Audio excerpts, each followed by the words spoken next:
Estamos en Efesios 4, un amén cuando estén listos. Los de enfrente están listos. ¿Cómo estamos, hermanos? Efesios 4. Vamos a leer del versículo 7 al 10. La palabra de Dios dice de la siguiente manera: pero a cada uno de nosotros se nos ha concedido la gracia conforme a la medida del don de Cristo. Por tanto dice: cuando ascendió a lo alto, llevó cautiva una hueste de cautivos y dio dones a los hombres. Esta expresión ascendió, ¿qué significa? Sino que Él también había descendido a las profundidades de la tierra. El que descendió es también el mismo que ascendió mucho más arriba de todos los cielos para poder llenarlo todo. Si por favor inclinan sus rostros, cierran sus ojos en reverencia a nuestro Dios Padre. Vamos a Él en oración. Altísimo Padre, venimos delante de Ti una vez más, Padre, para encomendarnos a Ti, Señor, en esta Tu palabra. Pedimos, Señor, que Tú obres en cada una de nuestras mentes, cada uno de nuestros corazones, Padre Santo, Tu santísima voluntad. Que podamos llegar a mejor comprensión, Señor, de quién eres, lo que haces, Señor, lo que estás haciendo, lo que harás, Padre Santo. Igual, Señor, que en nosotros crezca un amor, Padre, por Tu palabra y por Ti, Señor. Que por medio de Tu Santo Espíritu, Señor, haya un amor, Señor, a Tus preceptos, a Tus mandatos, Señor, que podamos caminar en ellos. Y, Padre, te pedimos, Señor, igual, Padre, que Tú obres Tu voluntad por medio de Tu Espíritu, por medio de Tu palabra, Padre Santo, el conformarnos más y más a la semejanza de Cristo, Señor. Andar como Él anduvo, Señor. Hacer lo que Él hizo, Padre Santo. Que seas con cada uno de nosotros, Señor. Pedimos, Padre Santo, pido en lo personal, Padre, que seas conmigo, que me des facilidad de palabra, Señor. Que el día de hoy el mensaje pueda ser algo entendible, Padre Santo. Te pedimos, Señor, que Tu verdad sea la que triunfe, Señor. Que últimamente todo lo que hagamos, Padre Santo, sea para Tu honra y Tu gloria. Es nuestra oración cada semana, Señor. Sea nuestro pensar, nuestro hablar, nuestro hacer, sea para Tu honra y Tu gloria nada más. Te lo pedimos todo en el glorioso nombre de Tu Hijo amado Jesús. Amén y amén. Pueden tomar sus lugares. Hermanos, brevemente les recuerdo la sección en la que nos encontramos. Va a ser muy importante estar en contexto, hermanos, el día de hoy. Tal vez les tengo malas noticias y buenas noticias. Las malas noticias es de que el tiempo se nos va a acabar. Las buenas noticias es de que vamos a pasar el tiempo en las Escrituras. Es muy importante. La sección que vamos a estudiar hoy es bastante difícil. Se ha considerado incluso una de las secciones más difíciles. He decidido dividirla. Ahorita explico un poquito más. Pero entremos en contexto, en anticipación de lo que se va a estudiar. Si ustedes se acuerdan, en el versículo 1 vimos un llamado de Pablo a vivir con toda humildad, con toda mansedumbre, con paciencia, soportándonos los unos a los otros en amor. Un llamado a esforzarnos a preservar la unidad que existe en Cristo, que Cristo ha obtenido por nosotros, que se está llevando a cabo por el Espíritu Santo. Entonces, si hay palabras claves de las cuales nos tenemos que acordar, sería el acordarnos de que hay un llamado a preservar la unidad. En los versículos 4 al 6 vemos 7 cosas que nos unen como creyentes, que nos unen como la iglesia de Cristo. Somos un solo cuerpo, ¿verdad? Hay un solo espíritu, todos tenemos una misma esperanza, hay un solo Señor, una sola fe, un solo bautismo y un solo Dios y Padre de todos. El versículo 7 nos aclara de que aunque estamos unidos y debemos permanecer unidos, somos muy diversos, específicamente en cómo Dios nos ha equipado con dones.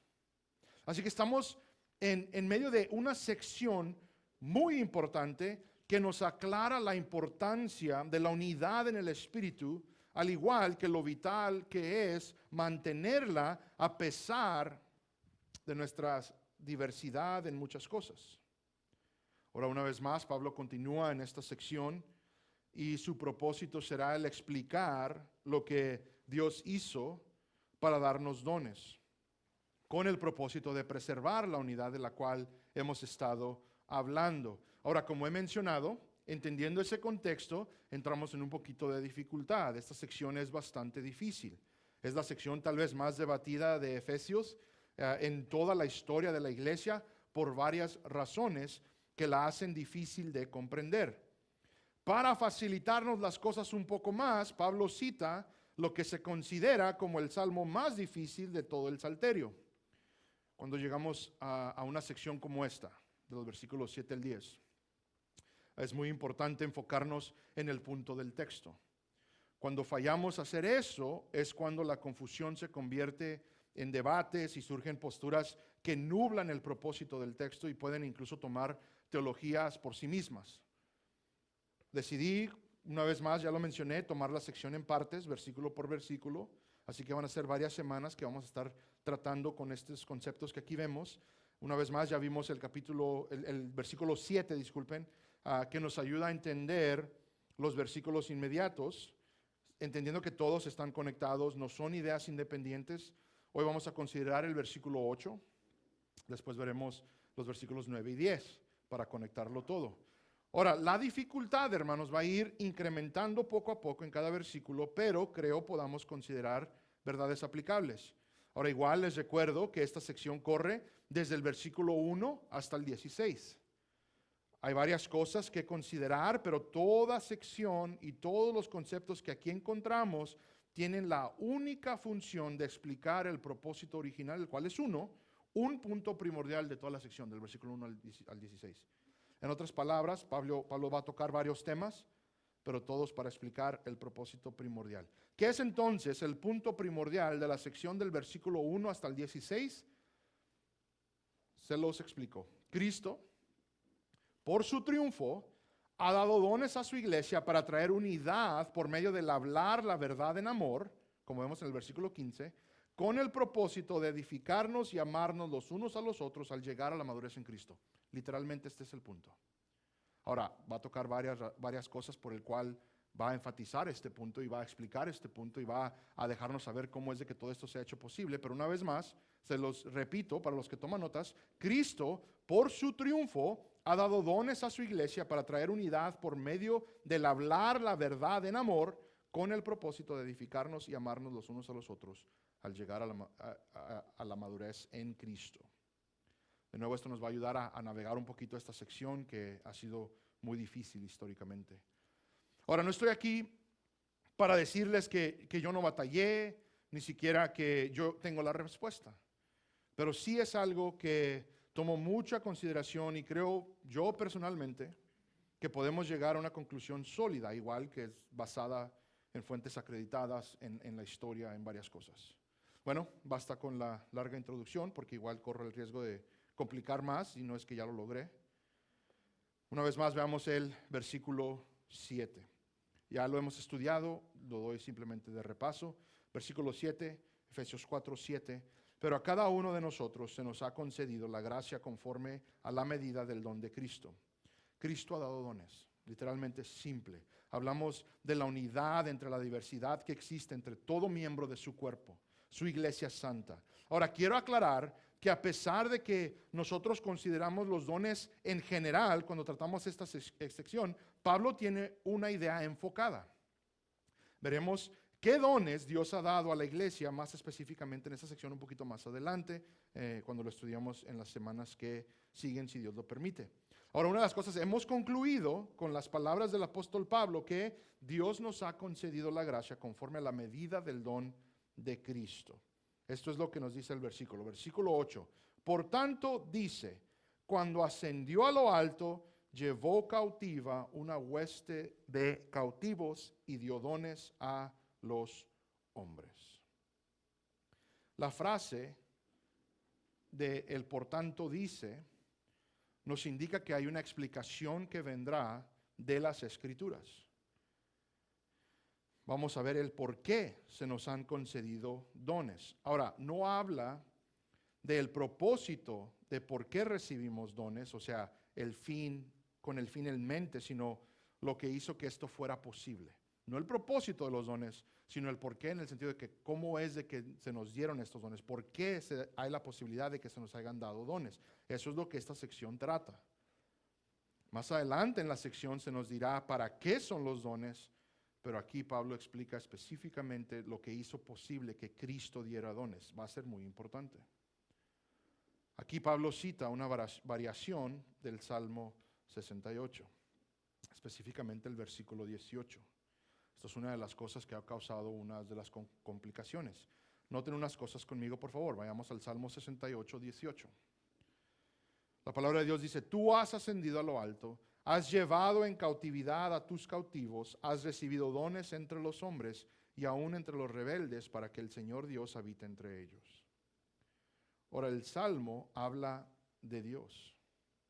El tú es Dios mismo.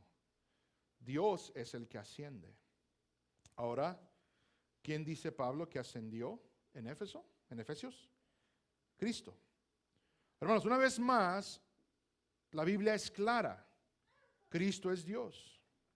Ahora entiendo que muchos reniegan que la palabra Trinidad no existe en la Biblia, pero es una verdad que en verdad no se puede negar. La Biblia intercambiablemente aplica a Cristo lo que antes solo se sabía de Dios Padre, hablándonos no de contradicciones, hablándonos de la unidad que existe entre el Padre y el Hijo, y que ellos entre ellos comparten gloria, comparten el honor, comparten deidad. Bueno, regresemos al punto de enfoque. Notemos que en el versículo de los Salmos dice: Dios recibe dones entre los hombres. Pablo dice que Dios reparte dones a los hombres. Entonces, en uno recibe, en otro reparte. Ahora, esto es parte de la confusión. Aquí trataré de ser claro. Muchos básicamente han dicho: Pablo erró, no citó el Salmo correctamente. Sabemos que eso es imposible por el simple hecho de que la palabra de Dios es inerrante, infalible, no puede tener este tipo de errores. Hay una explicación, hermanos. Otros han concluido que tal vez simplemente, y si lo hemos visto en otras ocasiones, Pablo simplemente está citando la Septuaginta. La Septuaginta no nos ayuda. Otros han dicho, bueno, es que Pablo en verdad está citando un himno, no es el Salmo, ¿verdad? Obviamente estamos viendo que hay conexiones. Entonces, ¿qué es lo que Pablo está haciendo? Pablo, por inspiración del Espíritu Santo, explica que el Salmo 68 es cristológico, que apunta a verdades que ocurrirían en el futuro. En específico, Pablo explicará que el Salmo 68 nos apunta a la encarnación, a la muerte y triunfante ascensión de Cristo Jesús. Una vez más, ahorita lo explico. El Salmo 68 se considera, fue escrito después de la victoria sobre los jebuseos en 2 de Samuel 6. Escriban la cita, ustedes pueden ir a leer acerca de ello. Cuando el arca del pacto llega a Jerusalén y sube al monte santo. El Salmo describe esa victoria.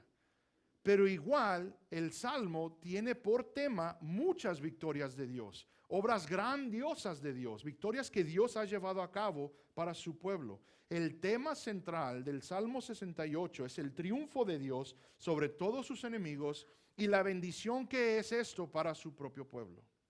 Verdaderamente Dios pelea por su pueblo y obra a su favor. Leamos el Salmo entero para entender un poquito más acerca de esto. Vayan conmigo al Salmo 68, por favor.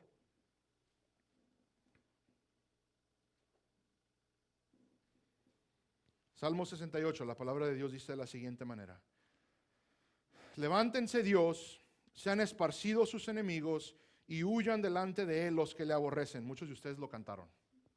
No estén jugando conmigo, ¿se acuerdan del canto? Como se disipa el humo, disípalos. Como la cera se derrite delante del fuego, así perezcan los impíos delante de Dios.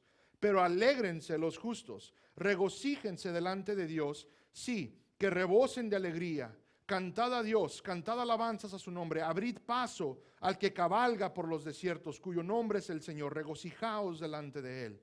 Padre de los huérfanos y defensor de las viudas, es Dios en su santa morada.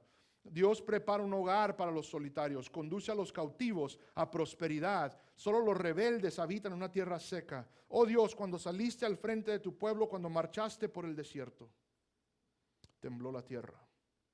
También se derramaron los cielos ante la presencia de Dios. El Sinaí mismo tembló delante de Dios, el Dios de Israel. Tú esparciste lluvia abundante, oh Dios. Tú fortaleciste tu heredad cuando estaba extenuada. Los de tu pueblo se establecieron en ella. En tu bondad, oh Dios, proveíste para el pobre. El Señor da la palabra. Las mujeres que anuncian las buenas nuevas son gran multitud.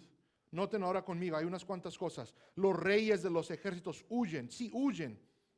Y la que se queda en casa repartirá el botín.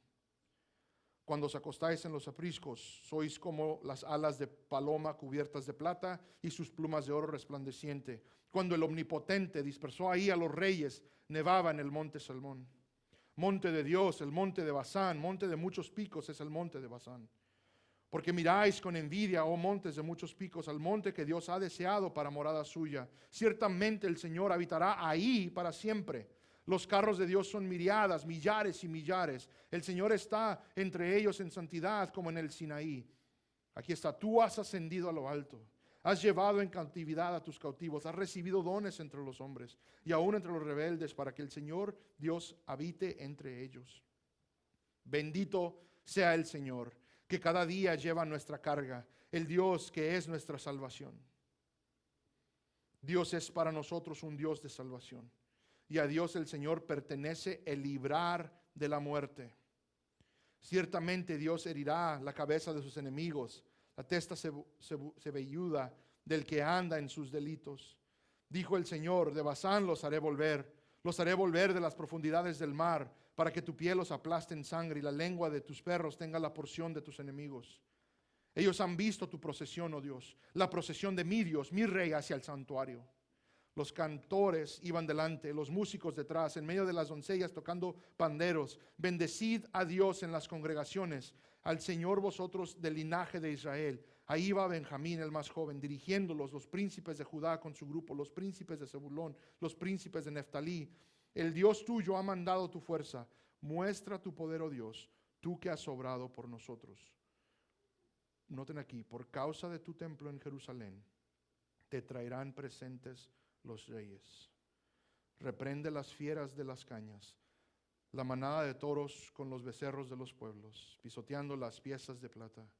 Él ha dispersado a los pueblos que se deleitan en la guerra. De Egipto saldrán mensajeros, Etiopía se apresurarán a extender sus manos hacia Dios.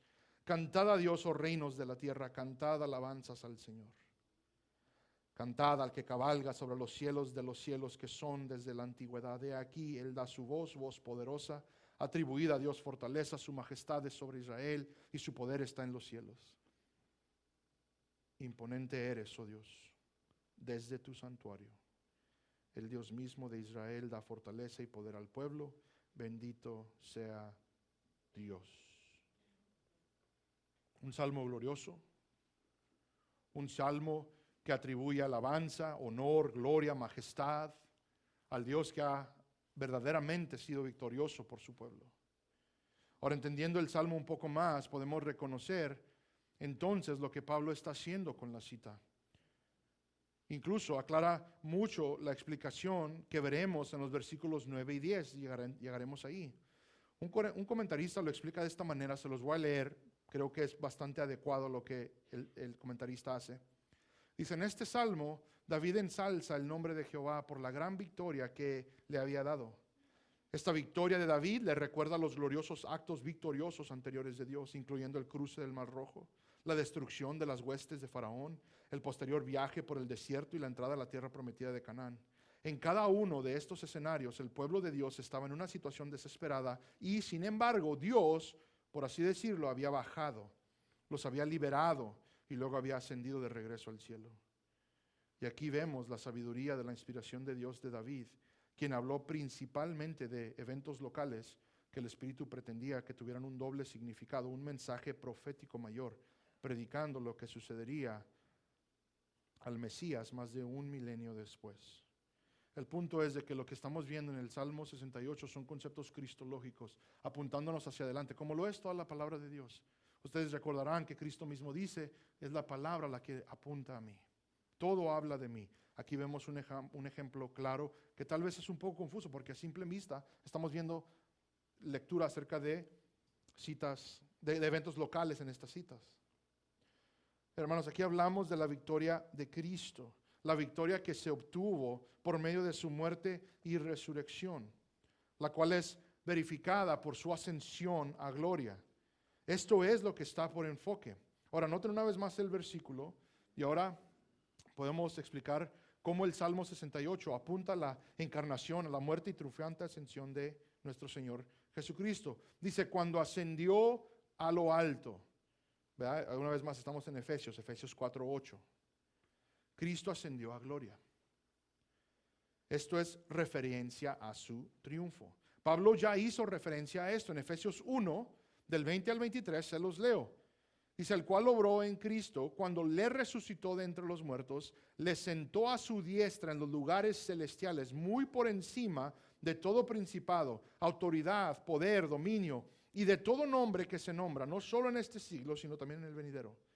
Y todo sometió bajo sus pies, y él lo dio por cabeza sobre todas las cosas a la iglesia, la cual es su cuerpo, la plenitud de aquel que lo llena todo en todo. Todo ha sido subyugado bajo los pies de Cristo. Cristo triunfante está sobre todo. Ha derrotado a todos sus enemigos. Les leo otras citas en Colosenses 2, 13 al 15. Dice, y cuando estabais muertos en vuestros delitos y en la incircuncisión de vuestra carne, os dio vida juntamente con él, habiéndonos perdonados todos los delitos, habiendo cancelado el documento de deuda que consistía en decretos contra nosotros y que nos era adverso, y lo ha quitado de en medio, clavándolo en la cruz. El versículo 15 es específico. Y habiendo despojado a los poderes y autoridades, hizo de ellos un espectáculo público, triunfando sobre ellos por medio de él. La victoria fue en la cruz, hermanos, su muerte y su resurrección. En 1 Corintios 15, del 54 al 57, pero cuando esto corruptible se haya vestido de incorrupción y esto mortal se haya vestido de inmortalidad, entonces se cumplirá la palabra que está escrita, devorada ha sido la muerte en victoria. ¿Dónde está, oh muerte, tu victoria? ¿Dónde, oh sepulcro, tu aguijón? El aguijón de la muerte es el pecado y el poder del pecado es la ley, pero a Dios gracias que nos da la victoria por medio de nuestro Señor Jesucristo. Ahora notemos que compartimos con la victoria de Cristo, amén. Su victoria es nuestra victoria, vamos a regresar a esto. Ahora, una de las cosas que es muy importante, hermanos, y lo vamos a tocar un poquito más a detalle, yo entiendo que muchas veces las cosas se nos complican un poco, porque una de las cosas que ocurre, cuando hablamos del personaje de Cristo, de nuestro Dios, cuando hablamos de Dios, de su naturaleza, incluso hablamos un poquito de esto en la mañana, estamos hablando de alguien que era completamente Dios, es completamente Dios y es completamente hombre. Una de las cosas que se nos dificulta con la unión hipostática de nuestro Señor Jesucristo es su humanidad. Tenemos la tendencia a creer que Él era un superhumano, que Él era un humano como empoderado porque era Dios también en la carne. Lo que quiero explicar, lo que explica Filipenses 2 y por lo cual será muy importante en esta sección. Cuando Dios mismo es encarnado, Él toma absolutamente toda limitación del ser humano. Él nace de hombre, Él no nace con poderes de superhéroe ni X cosa. Por eso vemos que Él nace como un bebé que es vulnerable a incluso los intentos de asesinato de los reyes a su alrededor. Él nace completamente hombre. Lo que ha ocurrido en la encarnación de Cristo es de que Dios mismo, el Hijo, ha tomado toda limitación que ustedes y yo tenemos. Ha tomado toda limitación que nosotros tenemos como seres humanos, con excepción de la maldad, el pecado y cualquier corrupción que nosotros hayamos sufrido por la caída. Esto significa que lo que estamos viendo en la encarnación es un hombre verdaderamente hombre. Es este hombre que entonces tiene que ser exaltado. Uno dice, bueno, pero es Dios. ¿Cómo que ahora? ¿Por qué la Biblia usa este lenguaje de que ahora todo está bajo sus pies? ¿Por qué la Biblia usa que ahora Él ha tenido victoria sobre todo? ¿Por qué ahora la Biblia habla de que ahora Él tiene un nombre que es sobre todo nombre? ¿Por qué? Porque la Biblia misma nos dice que Él fue rebajado hasta menor que los ángeles, siendo un ser humano como nosotros.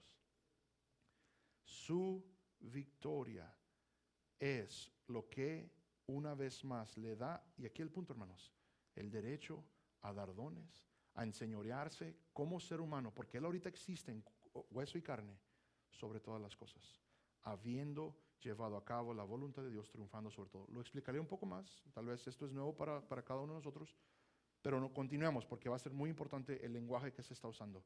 Una vez más, Efesios 4:8, cuando ascendió a lo alto, llevó cautiva una hueste de cautivos. Esta referencia habla de todos aquellos que han recibido libertad por la victoria de Cristo. Era costumbre, como vemos en 2 de Samuel y también en 1 de Crónicas 13, que después de una victoria se hacía un desfile a Jerusalén, un desfile de victoria a Jerusalén. El arca del pacto, donde se consideraba que habitaba la presencia de Dios, ascendía a la cima del monte Sinaí. Sión, disculpen, del monte Sión. Dios tomando el crédito por la victoria. Pero también se nos indica que ocurría otra cosa. Los sujetos que habían sido cautivos por el enemigo marchaban también. Pero entonces, ellos eran puestos en libertad del enemigo, frente a todo el pueblo, por su rey que los había rescatado. Estamos hablando de prisioneros de guerra. Estamos hablando de aquellos que estaban en cautividad. Han sido rescatados por su rey, llegando a ser recapturados para el rey victorioso. Ahora son cautivos del rey. Ahora, creo no toma mucho esfuerzo entender lo que aquí se hace referencia. Tal vez es nuevo para nosotros porque de nuevo, nosotros no vivimos en una monarquía, no vivimos con estos conceptos de guerra, no vivimos entendiendo lo que era el botín de guerra, ni todo lo, pero simplemente toma una lectura del Antiguo Testamento para empezar a hacer referencia de todo ello. Pero aquellos que ahora son pueblo de Dios han sido arrancados de las garras del pecado, de Satanás y de la muerte. Les aclaro, hermanos, todos estábamos cautivos en pecado, bajo la autoridad de Satanás y la muerte. Cristo triunfante vence el pecado, vence a Satanás y vence a la muerte. Ahora somos libres para someternos a Dios, sujetos de Cristo Rey, esclavos de Dios. Éramos esclavos del pecado, esclavos de Satanás, ahora el Rey nos ha rescatado para hacernos sus esclavos, esclavos de Cristo, esclavos de justicia. Ahora, una vez más, una de las cosas que vamos a tocar un poquito, de nuevo, en estas semanas, un poquito del tema, el versículo se ha usado típicamente y se ha debatido en referencia a que Dios descendió a los infiernos, a predicar a las almas de los infiernos y a sacar de ahí almas para llevárselas con Él al cielo. Una vez más, creo la palabra de Dios no es su enfoque, ¿ok? Creo que está hablando del contexto, específicamente en el contexto 68 nos está aclarando un poquillo más. De nuevo, vamos a ir tratando toda esta situación entre más vayamos predicando por medio de ello. Sí cedo, la tradición antigua, lo que inicialmente se creía era eso, pero creo que no se puede soportar basado en lo que las escrituras hablan. Y una de las cosas que sí quiero aclarar, hermanos, antes de que entremos en polémicas y cosas así, el punto de Pablo al escribir lo que está escribiendo no es para dejarnos saber lo que Cristo hizo después de morir, sino para enfocarse en su exaltación. ¿Okay? Entonces, entendiendo eso, podemos evitar mucho debate y mucha polémica. Creo que la Biblia no es clara en lo que ocurrió con Cristo después de su muerte. ¿Okay? Por su victoria, el punto aquí, ahora somos victoriosos en Cristo. El enfoque verdaderamente es en la victoria de Cristo sobre sus enemigos. Este es el lenguaje del Salmo. Es esta victoria por la cual Cristo ahora dispersa el botín de guerra a su pueblo. Note una vez más el versículo conmigo, Efesios 4:8. Cuando ascendió a lo alto, llevó cautiva una hueste de cautivos y dio dones a los hombres. El resumen de todo es que Cristo es triunfante y ahora ha recibido para distribuir. Regreso a aclarar que el punto de Pablo es de que la ascensión de Cristo le otorga esta capacidad. En su exaltación, la exaltación de Cristo, Él recibe el derecho a distribuir dones a los suyos. Esto es lo que Pablo explica y lo veremos de nuevo con más detalle con el favor de Dios en la siguiente sección, cosas que son bastante profundas y importantes. Pablo explica que al ascender Cristo a gloria, en victoria, recapturó para sí huestes y huestes de cautivos. Ahora puestos en libertad, su iglesia santa ha sido liberada de las garras del pecado, de Satanás y de la muerte. Y le ha dado dones con propósito. Es el punto. Es el enfoque que ha dado dones y por qué le ha dado el derecho a dar dones por su exaltación, por la obra gloriosa de Cristo. Pablo ha explicado el gran beneficio que Cristo por su victoria ha bendecido a su iglesia. La ascensión gloriosa de Cristo, su victoria, incluso nos presenta con muchos beneficios para la iglesia de Dios. Hemos considerado que una de las bendiciones han sido dones. Por su victoria hay dones. Pero argumento, hermanos, también que por su victoria hay descanso. Dones y descanso. Lo explico un poco. La idea de esclavitud tiene connotación negativa por lo horrendo que ha sido el trato a otros entre seres humanos. Pero hermanos, ninguna esclavitud ha sido peor que la esclavitud al pecado. La esclavitud a Satanás, la esclavitud a la muerte. Servíamos los deseos pecaminosos, deseos de Satanás de ir en contra de la voluntad de Dios. La Biblia es clara que estos deseos son deseos de muerte, separación total de Dios. Y la Biblia nos presenta la esclavitud en otra luz. Primero, nos es claro de que nadie es libre. O somos esclavos de Satanás, del pecado y de la muerte, o somos esclavos de Cristo. El esclavo de Cristo es aquel que en Cristo victorioso ha tomado cautivo del enemigo, arrebatado del cautiverio al pecado, Satanás y la muerte. Ahora, vamos a explicar unas cuantas cosas, hermanos, para entender más lo que estamos hablando. Una de las cosas que lamentablemente ha ocurrido en la iglesia, y yo lo he mencionado y tal vez es un área que a mí bastante me apasiona, es un área que hemos tratado bastante. Ahora, espero que noten que la razón por la cual lo tocamos tanto es porque la Biblia misma nos lleva a ello. Nosotros, por muchas décadas, hemos tenido un enfoque en un reino venidero, en un reinado venidero de Cristo. Sin embargo, la Biblia habla de un reinado en el presente. La Biblia habla de que Cristo es rey ahorita, de que Él reina hoy. Cuando la palabra de Dios a continuo nos menciona que Él ha ascendido a la diestra del Padre, muchas veces mencionamos, es que es una posición de honor, es que es una posición por todo lo que Él ha hecho. No, es una posición de autoridad. La Biblia misma es clara que donde Él está sentado ahí para gobernar sobre absolutamente todo lo creado, habiendo sido rebajado menor que los ángeles. Es la idea. Por eso ha ascendido, para tomar su trono. El trono que leímos en el Salmo que estamos leyendo en la mañana, de que hay una promesa que no fallaría a la descendencia de David, a su trono, que ese trono sería eterno. En Cristo se ve cumplida esa promesa. Un reino eterno. Ahora entiendo, hay debate si son 1000 años o no. Su reino es eterno, hermanos. Es eterno. Reinará por siempre. Y nosotros con Él. Esta mañana el pastor Natán estaba en tal vez lo que es, a lo mejor se escucha un poco raro, pero es la sección favorita mía de Romanos, que viene siendo Romanos 5 del 12 al 21, donde hablamos del federalismo, donde hablamos de la representación de Adán y de Cristo, ¿verdad? De que en Cristo somos representados a pecado, a muerte, a separación, a condenación incluso, dice el versículo. Y luego ahora los que estamos en Cristo, literalmente cambia el lenguaje a que reinaremos con Él por siempre, por toda la eternidad. Hay un énfasis, hermanos, en todas las escrituras del triunfo de Cristo en su ascensión.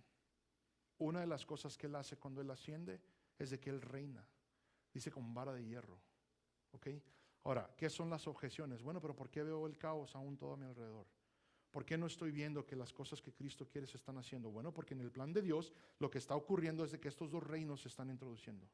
Él ha tomado, si ustedes notan, la Biblia habla literal que Él ha vencido, que Él ha triunfado, que Él ha derrotado a la muerte, a Satanás y al pecado. Pero aún vemos todos los efectos. Incluso en el libro de 1 Corintios, en el capítulo 15, Pablo dice, Cristo debe reinar hasta que todo sea sujeto bajo sus pies.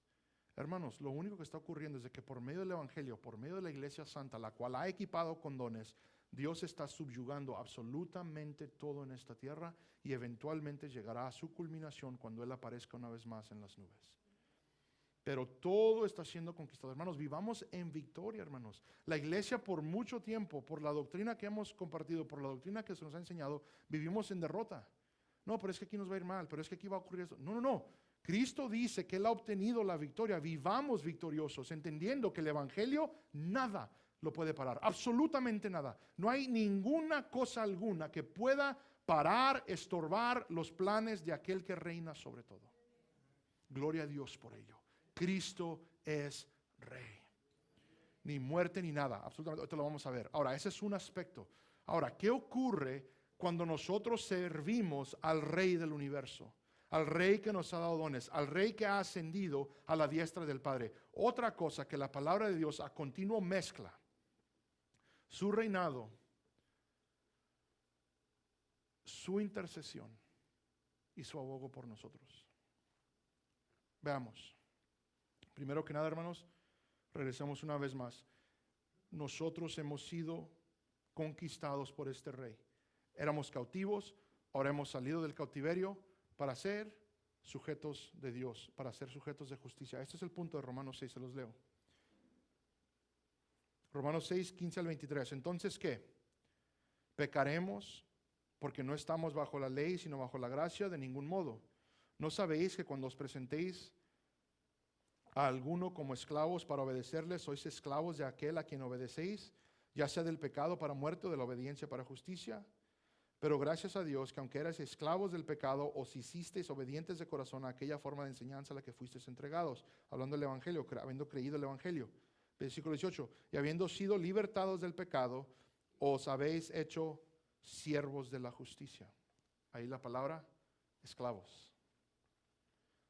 Hablo en términos humanos por causa de la debilidad de vuestra carne, porque de la manera que presentáis vuestros miembros como esclavos a la impureza y a la iniquidad, para iniquidad, así ahora presentad vuestros miembros como esclavos a la justicia para santificación. Porque cuando eras esclavos del pecado, eras libres en cuanto a la justicia. ¿Qué fruto tenéis entonces en aquellas cosas de las cuales ahora os avergonzáis? Porque el fin de esas cosas es muerte. Pero ahora, habiendo sido libertados del pecado y hechos siervos de Dios, otra vez esclavos de Dios, tenéis por vuestro fruto la santificación y como resultado la vida eterna. Porque la paga del pecado es muerte, pero la dádiva de Dios es vida eterna en Cristo Jesús nuestro Señor. Otro don, el cual recibimos, es la vida eterna por parte de la obra redentora de nuestro Señor Jesucristo. Pero esta nos lleva a esclavitud a Dios, nos lleva a esclavitud a la justicia, nos lleva a esclavitud a las buenas obras, nos lleva a esclavitud a una vida piadosa.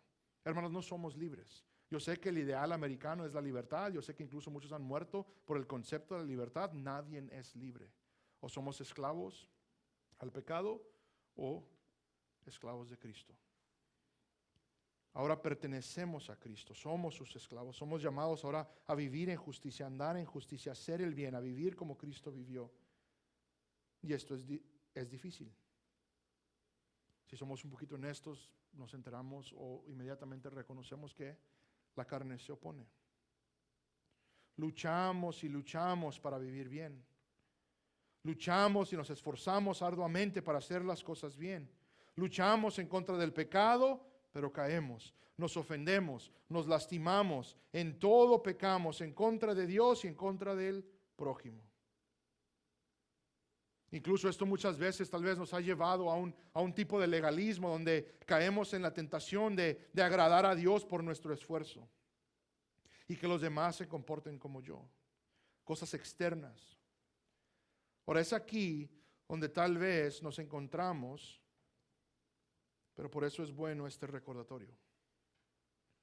Su ascensión absolutamente hace a Cristo Rey.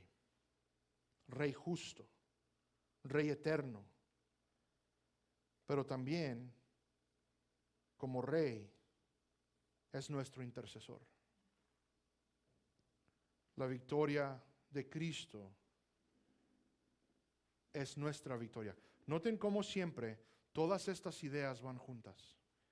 Vayan conmigo a Romanos 8, 31 al 37, una sección también gloriosa de Romanos. Romanos 8, 31 al 37, hablando de todos aquellos que han sido comprados por Cristo, que ahora tenemos el Espíritu, las promesas de todos aquellos que han sido llamados. Versículo 31. Entonces, ¿qué diremos a esto? Si Dios está por nosotros, ¿quién estará contra nosotros? El que no eximió ni a su propio Hijo, sino que lo entregó por todos nosotros, ¿cómo no nos concederá también con Él todas las cosas? ¿Quién acusará a los escogidos de Dios? Dios es el que justifica. ¿Quién es el que condena? Cristo Jesús es el que murió, sí, más aún el que resucitó. Noten. El que además está a la diestra de Dios, el que también intercede por nosotros. El Rey eterno, el Rey prometido, el Rey justo, intercediendo por nosotros.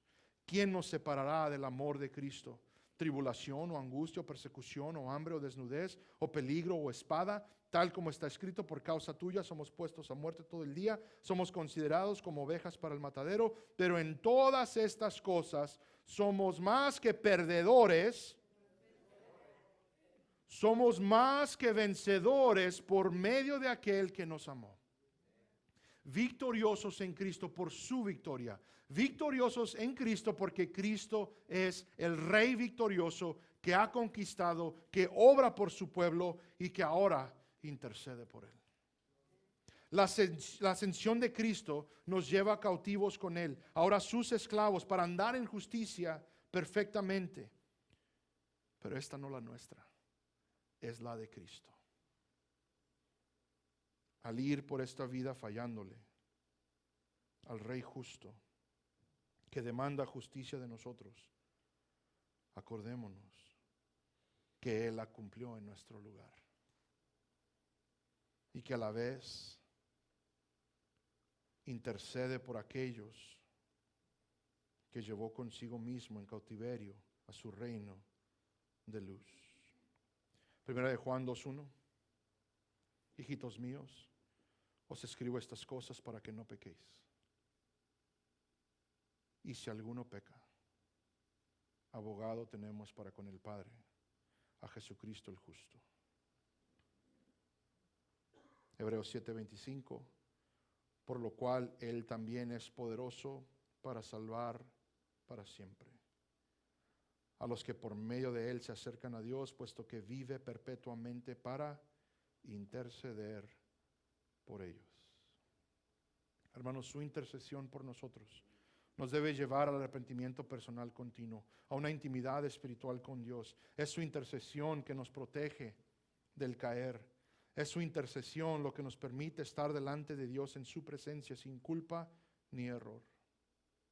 La semana pasada, al celebrar la encarnación de Cristo, Dios en la carne, vimos títulos que describen su reinado. O sea, ¿cómo sería Cristo como rey? Seguimos en este tema al considerar todo lo que la coronación de Cristo en su ascensión significa para su iglesia. Nosotros y todos los que hemos creído, hermanos. Cristo al ascender a gloria, lo ha puesto Dios sobre todas las cosas. Le ha entregado absolutamente todo. La palabra de Dios incluso en Hebreos nos dice que es por Él que todo opera. Todo es, Colosenses dice que todo es por Él, para Él, por medio de Él. Todo es Cristo, hermanos. Cristo Rey. En esta sección de Efesios, el enfoque de Pablo, hermanos, es la ascensión de Cristo en su glorificación, el cual le da a Él el derecho de darnos dones. Y veremos qué es el beneficio de esos dones y qué son esos dones. Pero qué es el propósito de esta unidad que Él ha comprado. Lo que presento yo el día de hoy, hermanos, es simplemente el hecho de toda la bendición que es esta exaltación de Cristo, su coronación. No es un evento a futuro. No esperamos que Él sea entronado. No esperamos que Él llegue a un reino. Él ya está sentado a la diestra de Dios, reinando. Y en ello nos da dones. Y en ello, hermanos, espero veamos el día de hoy, hay descanso. Este Rey justo, este Rey que ha vivido por nosotros como verdaderamente un ser humano, entiende las debilidades, entiende las dificultades, entiende la muerte, entiende el abandono, entiende toda clase de sentimientos que ustedes y yo podamos experimentar. Mi punto es que este Rey se apiada de nosotros. Esto es literalmente el tema que vimos la semana pasada.